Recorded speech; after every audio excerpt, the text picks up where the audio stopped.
En fait aussi, cette semaine, les sociétés de poste à travers le monde et au Burkina, on a pu constater que oui, non, la poste n'est pas morte depuis les années 2000. On avait donné cette structure mourante, mais au constat, les choses se passent plutôt bien. La Sonapost est l'une des entreprises publiques qui marche dans notre pays avec des chiffres d'affaires en termes de milliards de francs CFA. Mais pour combien de temps encore?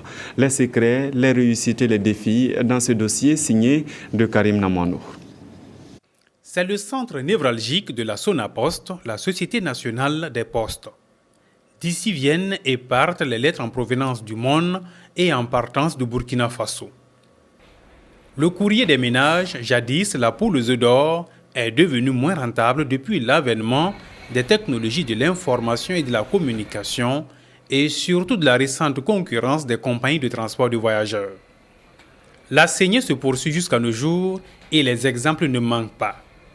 En 2010, 45 800 lettres ont été reçues de la France et 3 770 envoyées du Burkina Faso pour la France. En 2014, ces chiffres sont passés de 15 809 et 1353. Du pour la Sonapost, pour les écrivains publics aussi, rien ne va plus. Avant, on pouvait écrire dans la journée 20 à 40 lettres.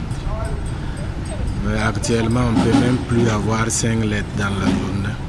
S'adapter ou périr, la Sonapost a joué la carte de l'adaptation en créant des cybercafés sur l'ensemble de son réseau.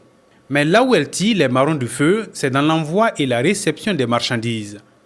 Dans ce domaine aussi, la concurrence, il en existe, mais la Sonapost bénéficie d'avantages comparatifs.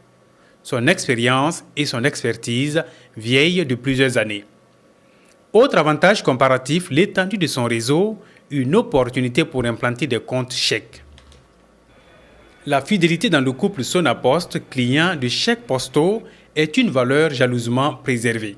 Quand on était en province, c'était le seul moyen qu'on avait pour avoir notre salaire. Généralement, ils vont périodiquement.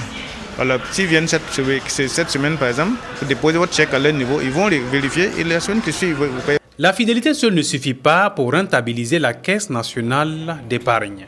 En dépit du taux de 6% l'an pour l'épargne, il y a un bémol. Mais le souci que nous avons avec notre clientèle, c'est que de plus en plus, ils veulent transformer ce livret d'épargne en portefeuille. Donc naturellement, ça nous amène à pouvoir être disponible au niveau du front, au niveau des guichets, pour pouvoir effectuer régulièrement les opérations, notamment les retraits. Jadis leader dans l'envoi des mandats postaux à l'international, la Sonapost, pour grignoter des parts de marché, a opté pour le partenariat avec ses concurrents internationaux. Au plan national, les jeux sont faits. La concurrence est acerbe. Avec la libéralisation du secteur des transferts d'argent au Burkina Faso, la Sonapost a des rivaux de taille, les opérateurs de téléphonie mobile et les compagnies de transport de passagers. À la Sonapost, point d'activité sans concurrence, jusqu'à tel point qu'on est tenté de penser que la Sonapost est seule contre tous, tous contre elle.